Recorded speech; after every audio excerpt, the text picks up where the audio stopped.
And friends are gathering to remember 17-year-old Samiyah Yellardy. She's the George Wythe High School student shot and killed early Sunday morning in Richmond. They went in my house and killed my baby. Senseless, total senseless. That was my love child. Her birthday was Valentine's Day. She was created out of love. There's nothing in this world that I can't get through. And I really mean that. Like, yeah, I'm hurt, I'm broken, but I'm gonna get through it. And it's nothing, long as I got breath in my body, my baby know that. In this story, we will look at the unfortunate case of Samiyah Yellardy, a 17-year-old high school student. She was shot and killed by someone hired by a baby mother because her lover had been cheating on her. She feared her boyfriend would leave her for this woman, so she hired someone to kill her daughter to demonstrate that she wants her out of her man's life. Samiyah was killed in her own home. Before we begin this video, we would like to express our deepest sympathies to the family and friends who were severely affected by this horrible crime. We would also like to send condolences to Samiyah's family and friends.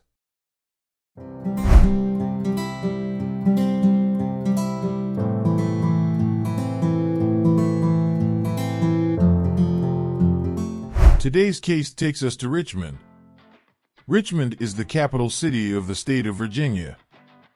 The city has a population of around 230,000 residents. Richmond played a crucial role in American history, serving as the capital of the Confederacy during the American Civil War. The city is rich in historic landmarks and museums, including the American Civil War Museum. Samiyah Yellardy was born on February 14, 2005. She was a little girl who was never given the opportunity to fully experience life. Samiyah was intelligent and a student at George Wythe High School. According to her mother, she was an excellent student who was outgoing and made friends wherever she went. Given that she was born on Valentine's Day, her mother further claimed that she was created out of love. In addition, she dreamed of becoming a pediatrician after high school and attending college. She was into the appropriate field because she loved kids. Samiyah also showed her passion of being among kids by offering to babysit the other children. Samiyah was Akeyia's daughter. Akeyia was seeing a man by the name of Mike. At first, Mike and Akeyia spoke, but they didn't treat each other seriously. They finally became romantically involved as a result of their conversations. A lady who had been in a long-term relationship with Mike, and who also happened to be his baby mama, started harassing Akeyia when their relationship became serious.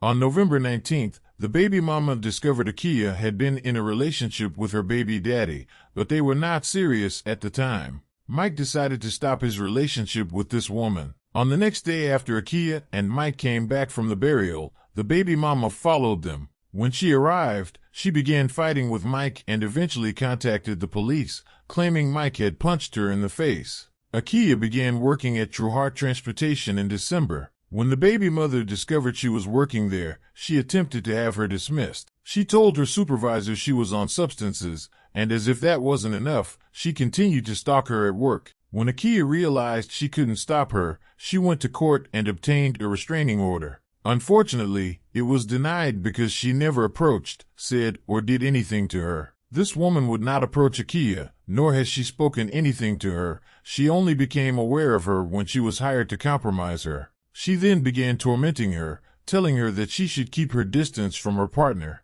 Akeyia did not feel safe in her presence. She called the police and made a record of everything that happened in order to develop proof of harassment directed at her. Sadly, her boyfriend was powerless to stop her from stalking Akeyia. On February 1st, this woman shot at her home, prompting accusations to be filed and her arrest. She was held in jail for 20 days before being released. After she was released, she filed new accusations against Akeyia, claiming that what she did to her was exactly what she had been doing to her. Due to a lack of proof, Akeyia was arrested and freed. So we swept that under the rug. She kept following me, popping up at the job or whatever. Okay, let that go. So by this time, I'm trying to go get a protective order. I'm trying to go get a protective order. They denied it because she ain't say nothing to me personally. She ain't do nothing to me. So They denied it. But by this time, she got a job at my job to sabotage my job. She riding around in my parking lot. So we noticing these things. So I try to get a protective order so she can't come around me. They said she got that right. She can come when she want to come.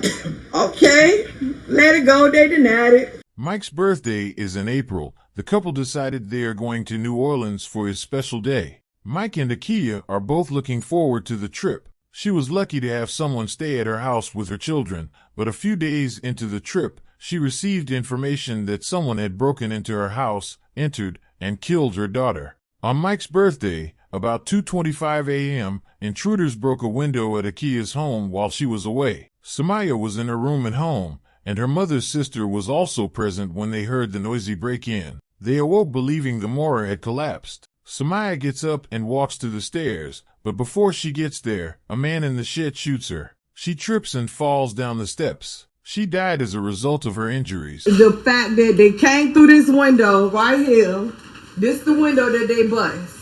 They didn't come through the door. They didn't shoot in the house. It wasn't no drive-by. It wasn't no shootout.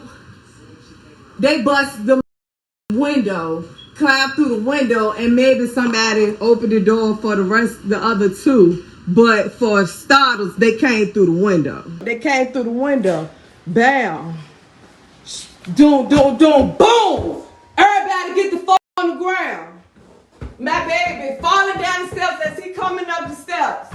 Boom, the bullet went straight through my baby. As y'all can see, my baby about this height, my height. The bullet went straight through my baby. Through this wall. From downstairs, diagonal. Boom. Went through this wall. Went through my baby. Went through this wall. Boom. Still diagonal. Still diagonal. You can tell by the way this is going upwards. And I'm not happy with where we are with the level of violence and crime that we have in the city of Richmond. It is absolutely despicable. Yes, that frustration coming from local leaders tonight as a vigil is held for another student killed. Samiyah Yellardy is the third teenager shot and killed in Central Virginia in the past 2 weeks. Good evening, and thanks for joining us for 8 News at 11. I'm Eric Phillips. I'm Deanna Albritton. 8 News reporter Ben Dennis was at that vigil tonight. Ben, what were the emotions like there? Well, Eric and Deanna, tonight there is a new open seat inside of George Wythe High School behind me here on the south side. That 17-year-old who was gunned down in her own home in Richmond on Sunday is the third teen shot and killed within 2 days in Central Virginia. It underscores an alarming trend. It's troublesome, and it should alert many of the community members around us, young people getting caught up in violence. She had this energy that was infectious, and everybody gravitated towards her because of that.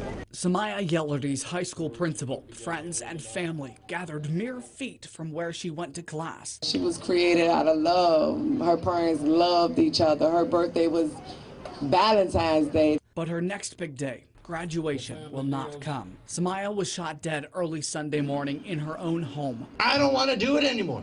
Richmond Public Schools Superintendent Jason Cameras is fed up, like so many others, time and time again, attending vigils to remember students. We all have a role to play to make sure that every one of our students just gets the chance to grow up. City Council Vice President Ellen Robertson. I'm not happy with where we are with the level of violence and crime that we have in the city of Richmond. It is absolutely despicable. A problem that City Hall has not yet been able to tackle. This violence and this mess with these guns have got to cease. We got a 17-year-old baby girl lying here deceased. If you're not a part of the solution, you are a part of the problem. Councilwoman Robertson called for help. So I want to say to all you young people, we need you.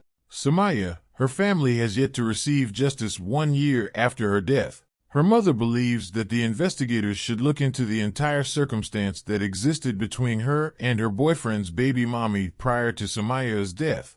Akeyia is still fighting for her daughter's justice. If you would like to stay updated with this type of content, please don't forget to like and subscribe. See you on the following video.